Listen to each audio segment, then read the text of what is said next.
Assalamu alaikum, brothers and sisters. In today's video, we are going to be talking about how to move to Egypt step by step. When we first decided to move to Egypt, we were really excited, but we also were overwhelmed. Although we found a lot of stuff on Egypt, all kind of scattered here and there, but we really did not find anything about how to prepare for moving to Egypt while we were in the US. So we have seen many families who move to Egypt and they miss some of these big steps, and then they have to go back, get on a plane, go back, and that's no fun at all.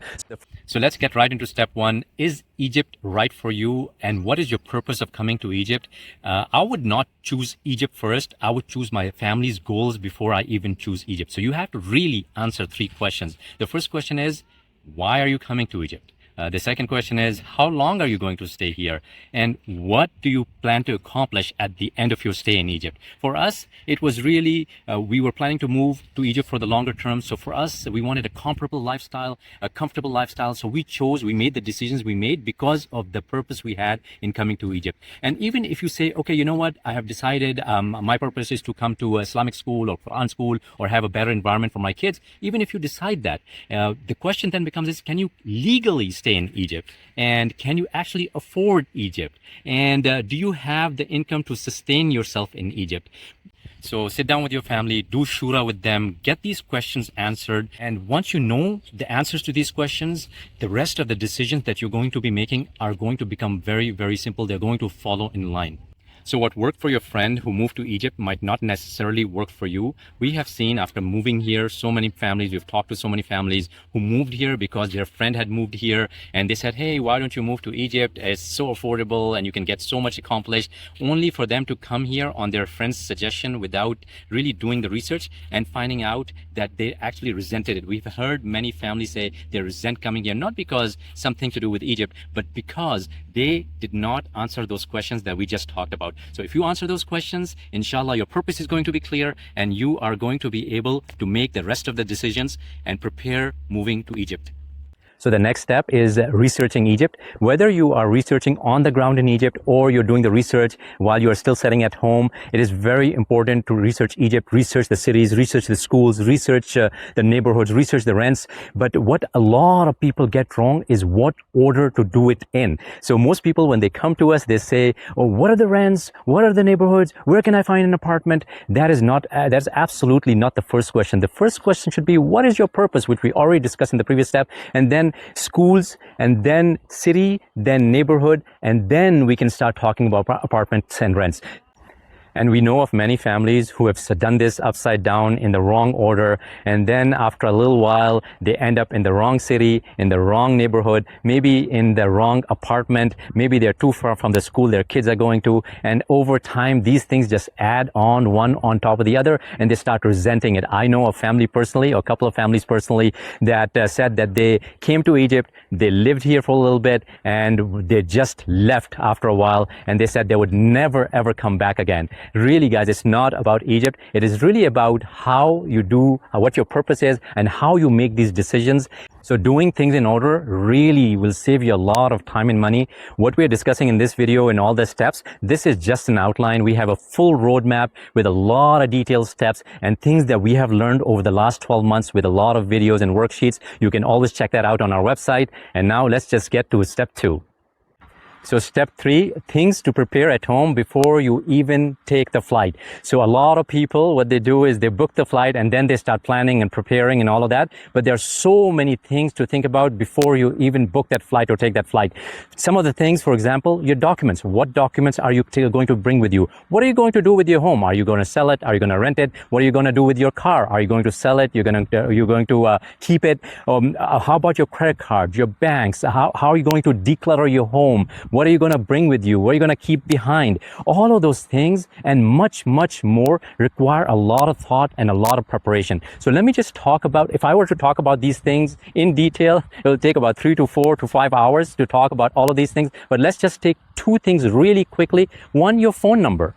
you get a lot of your financial institutions like your banks, your credit cards, even your government agencies are connected to these, your phone number for a two-step authentication. And if you don't have access to this, imagine what can happen. So you need to prepare that before you leave the country. The other thing is your permanent address. Do you have a permanent address where your credit card, your bank information, your financial institutions, your government stuff can all go to? So these are the kind of things that you need to prepare before you leave the country, before you even get on the plane. So one of the things that we have heard from people is that they come to Egypt and then the next thing they know is that they have lost access to their phone or their phone number because they don't have the right plan, or the phone got cut off somehow, and all of a sudden they need a two-factor authentication for their bank account and they cannot get into their bank account and they're cut off from their money, which is not fun at all. So preparing ahead of time, taking care of these things at home really makes your move to Egypt much easier. So the next step is to build a reliable international system before you even step onto the plane. What does that mean? That means having a reliable banking system, having a reliable international money transfer system, having your medical care taken care of, having technology, having enough dollars and euros, whatever you bring with you, and always having a backup to everything. Because what happened to me, I just want to share a real quick story. What happened to me is that I went to a market to purchase something and all of a sudden my credit card was blocked. Because I had a backup credit card, I was able to pull out that second credit card and use it for that purchase. So really, what really helps here is having not just an international system, not just a reliable international system, but also having backups so you can continue to live in Egypt comfortably. So now we start talking about getting ready for departure. Things are getting real. This is when you start booking everything. You book your flights, you book your temporary accommodation before you get your permanent accommodation in Egypt. You book your car rental if you need one. You do your final medical checkups. You start packing your stuff. Now things are getting real here. So one thing about packing stuff, remember, you have limited luggage. More than likely each one of you will have like 2 checked luggages and 1 personal item and 1 carry-on. So your space, your luggage space is at a premium. So you have to make sure that you take things that matter and not take everything with you. So one of the things we learned when we were doing our packing, and we started our packing months ahead of time, is that we had things that we knew that we could find in Egypt easily, and we did not take those things with us. And then there were certain things that we knew that we could not find in Egypt. They were very hard and very difficult to find, and we took those things with us. And then other things we knew were just extremely expensive because of import taxes. Maybe we brought those things with us as well. So after scouring all the websites and looking all over the internet to look for, what's available, what's not available, what's expensive, what's not expensive, we still got certain things right. So we put a packing list on what to bring when you come to Egypt based on all our experience for the last 12 months. Inshallah, that list will benefit you. Preparing really helps because your luggage space is at a premium and you don't want to waste it on taking stuff that you don't need.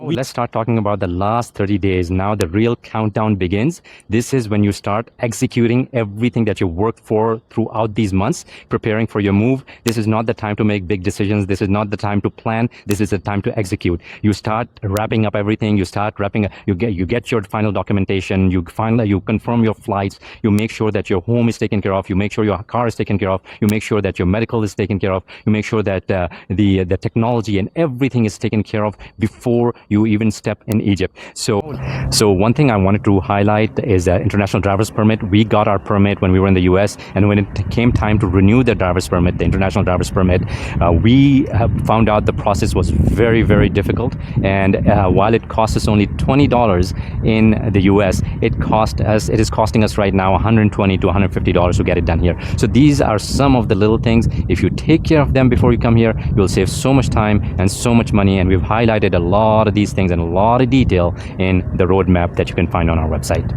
So one of the biggest things we discovered was it was very difficult to find information about Egypt while we were in the US, all in one place. Yes, we found it scattered here and there and all over the place, and we had to do a lot of research. But even tougher than that was to prepare ourselves to leave the US to come to Egypt. So those were 2 things that were really tough. But the toughest thing was to find a guide or something, a roadmap that we could follow from step by step until we landed in Egypt. So we learned a lot and we did a lot of research. research, and we took all of that experience and we put it in this roadmap that you can follow step by step and makes your life so much easier.